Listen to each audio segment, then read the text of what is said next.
Penyusunan Perencanaan Penganggaran Responsif Gender (PPRG), GAP (Gender Analysis Pathway), dan GBS (Gender Budget Statement) bidang PUPR. Sebelum itu kita harus mengenal apa itu gender infrastruktur dalam PUPR, yaitu seluruh kebijakan atau program atau kegiatan bidang infrastruktur PUPR yang memperhatikan perbedaan kebutuhan, hambatan atau kesulitan, permasalahan, aspirasi kelompok laki-laki dan perempuan termasuk lansia, penyandang disabilitas, anak-anak, kelompok rentan. Bagaimana perencanaan dan penganggaran responsif gender? Perencanaan dan penganggaran yang dilakukan dengan memasukkan perbedaan pengalaman, aspirasi, kebutuhan dan permasalahan laki-laki dan perempuan, termasuk lansia, anak-anak, penyandang disabilitas, kelompok rentan atau MBR. Dalam proses penyusunannya untuk menjawab isu atau permasalahan gender di masing-masing sektor dalam rangka mengatasi kesenjangan akses, partisipasi, kontrol, dan manfaat dalam pelaksanaan pembangunan. Perencanaan responsif gender adalah mempertimbangkan aspek akses, partisipasi, kontrol, manfaat, setara untuk laki-laki, perempuan, difabel, lansia, anak-anak, dan kaum komunitas rentan. Kaum marginal. Mempertimbangkan aspirasi, kebutuhan, permasalahan dari proses penyusunan sampai dengan pelaksanaan kegiatan. Kemudian, perencanaan yang disusun oleh kementerian atau lembaga pemerintah, Pemda, provinsi atau kabupaten atau kota, organisasi profesi, masyarakat. Hal ini berarti perencanaan kebijakan, program, kegiatan, dan operasional di lapangan. Adapun tahapan perencanaan responsif gender di Kementerian PUPR. 1. Identifikasi program atau kegiatan atau output yang mempunyai isu kesenjangan gender. 2. Pencantuman nama program atau kegiatan pada matriks trilateral meeting. 3. Identifikasi output dari program atau kegiatan atau output yang berpotensi memiliki isu kesenjangan gender. 4. Analisis gender terhadap output yang berpotensi memiliki isu kesenjangan gender. Tahap 1. Identifikasi program atau kegiatan atau output yang mempunyai isu kesenjangan gender. Pemilihan program atau kegiatan atau output. 1. Penugasan prioritas pembangunan. 2. Pelayanan kepada masyarakat atau service delivery. 3. Pelembagaan pengarus utamaan gender. Capacity building, advokasi gender, kajian, sosialisasi, diseminasi atau data terpilah. 4. Output kegiatan yang punya daya ungkit tinggi. Identifikasi program atau kegiatan atau output. Dipilih dari aspek turbin bank atau lakwas. 1. Aspek pengaturan. 2. Aspek pembinaan.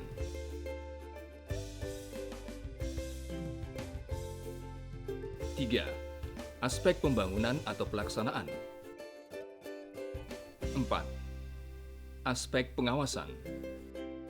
Identifikasi isu kesenjangan dilakukan oleh bagian perencana di direktorat atau satker atau balai atau unit kerja di lingkungan Kementerian PUPR.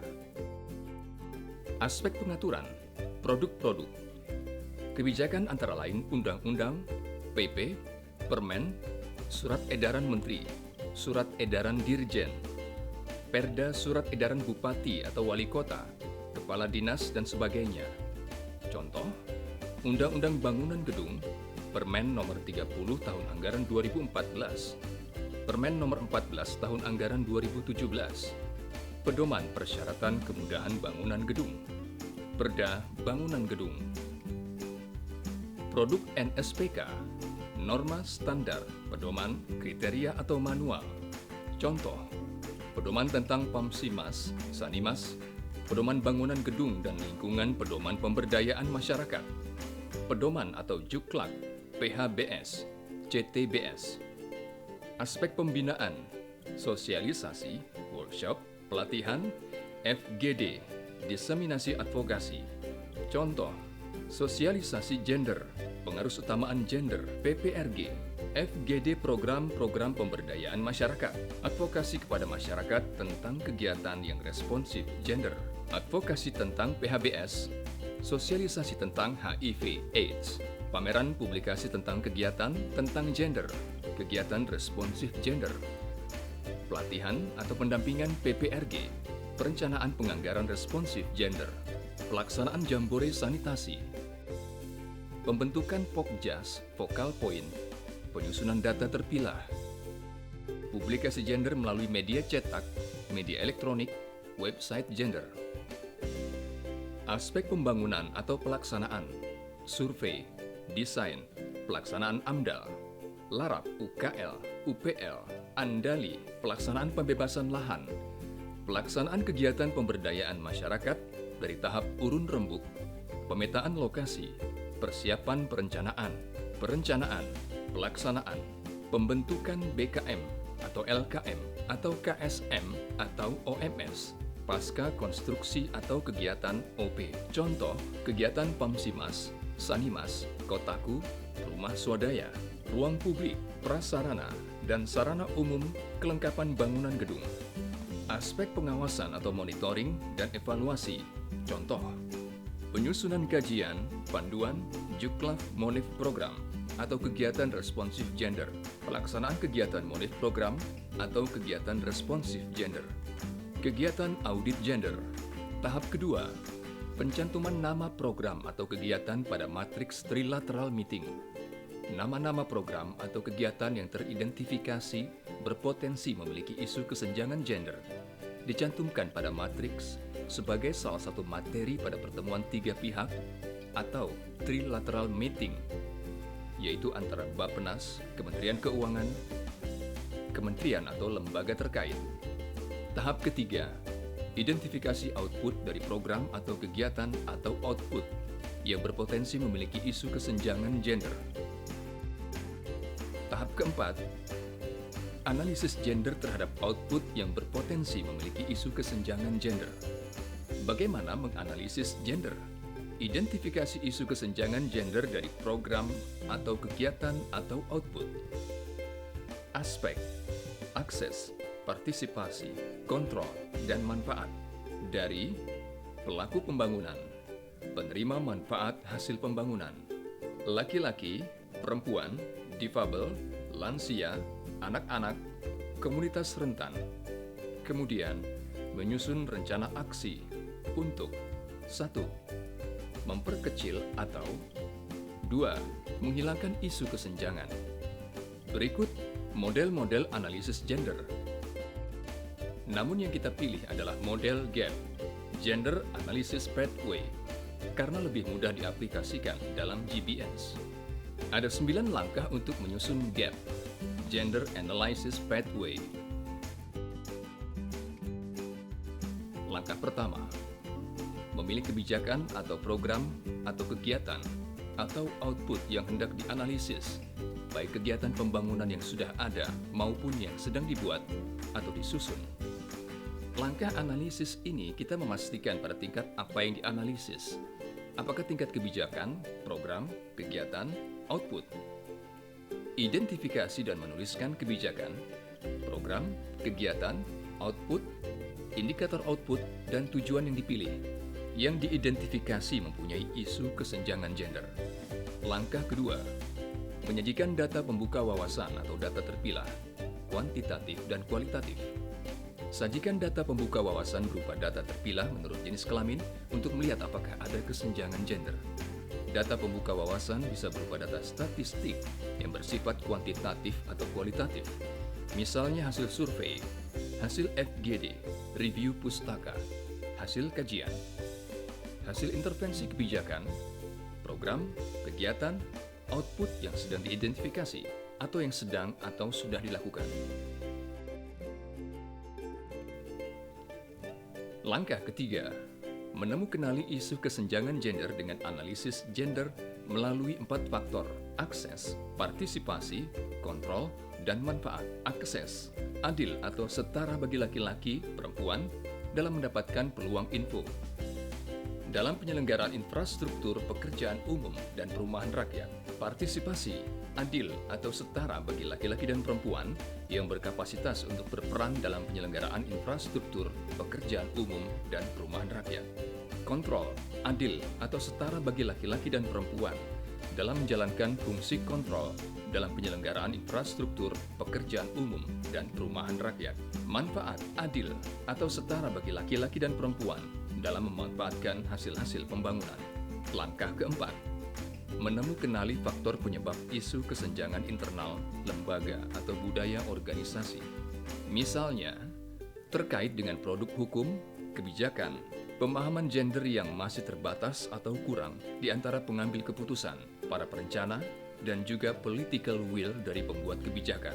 Langkah kelima, menemukanali faktor penyebab isu kesenjangan gender atau eksternal lembaga. Misalnya, apakah perencana program sensitif atau peka gender, peka terhadap kondisi isu kesenjangan di masyarakat yang menjadi target program, kondisi masyarakat sasaran yang belum kondusif, misalnya budaya patriarki, gender stereotype, atau laki-laki selalu harus memberi keputusan karena dia adalah kepala keluarga. Langkah keenam, reformulasi tujuan. Merumuskan kembali tujuan kebijakan atau program atau kegiatan atau output sesuai dengan hasil identifikasi dan analisa tujuan yang sesuai pada langkah pertama agar menjadi responsif gender. Langkah ketujuh, menyusun rencana aksi yang responsif gender dengan merujuk pada isu gender yang telah teridentifikasi pada langkah 3 sampai dengan 5 dan sesuai tujuan kebijakan atau program atau kegiatan atau output yang telah direformulasi sesuai langkah 6. Untuk mewujudkan rencana aksi dapat dipergunakan pertanyaan 5W ditambah 1H. What, when, where, why, whom, dan how. What, apa nama kegiatan yang direncanakan. When, kapan rencana tersebut akan dilaksanakan. Where, di mana rencana akan direalisasikan. Kelompok sasaran mana yang dipilih. Why, alasan-alasan mengapa kegiatan tersebut diselenggarakan. Whom, siapa yang melakukan kegiatan tersebut. How, oleh siapa. Bagaimana, apa saja yang akan dilakukan untuk mencapai tujuan. Langkah ke-8, menentukan baseline atau data dasar. Menetapkan data dasar yang dipilih untuk mengukur atau dasar untuk menentukan kemajuan progres pelaksanaan kebijakan atau program atau kegiatan atau output.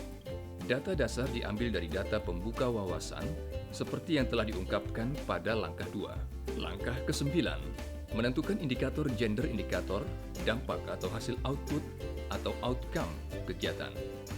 Indikator gender mempunyai fungsi yang spesifik untuk menunjukkan perubahan-perubahan yang berkaitan dengan gender dalam pembangunan. Penganggaran responsif gender. Anggaran yang respon terhadap kebutuhan perempuan dan laki-laki tujuannya untuk mewujudkan kesetaraan dan keadilan gender. Anggaran responsif gender mengakomodasi 2 hal. 1. Keadilan bagi perempuan dan laki-laki dengan mempertimbangkan peran dan hubungan gendernya dalam memperoleh akses, manfaat, atau dari program atau kegiatan pembangunan, berpartisipasi dalam proses pengambilan keputusan, dan mempunyai kontrol terhadap sumber-sumber daya. 2. Kesetaraan bagi perempuan dan laki-laki terhadap kesempatan atau peluang memilih dan menikmati atau memanfaatkan hasil-hasil pembangunan. Tujuan penganggaran yang responsif gender. 1. Meningkatkan kesadaran dan pemahaman tentang gender. 2. Mewujudkan anggaran yang efisien, equity, dan adil. 3. Membantu mewujudkan good governance. 4. Mendorong akuntabilitas pemerintah dalam mewujudkan keadilan dan kesetaraan gender. 5. Mengubah kebijakan anggaran jadi responsif gender untuk meningkatkan keadilan dan kesetaraan gender.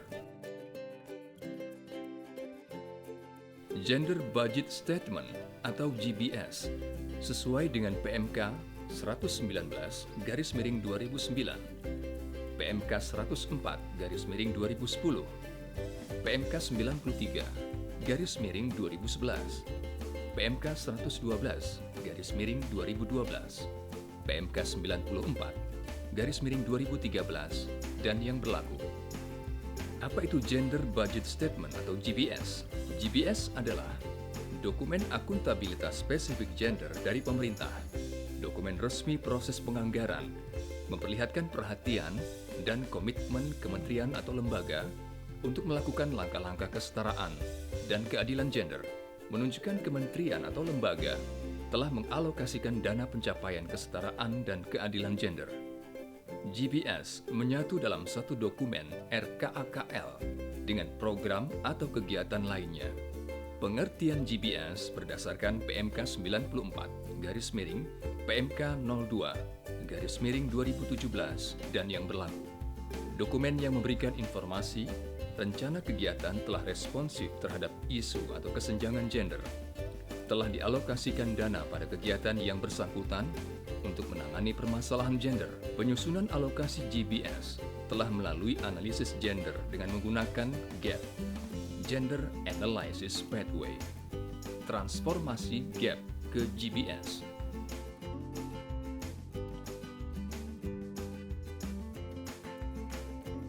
Contoh, format GBS, PMK 94/2017 dan yang berlaku saat ini.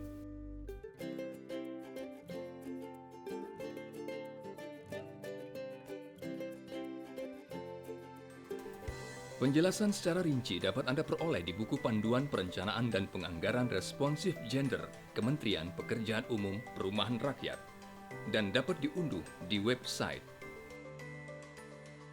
Pembangunan infrastruktur responsif gender akan menjadikan Indonesia lebih baik.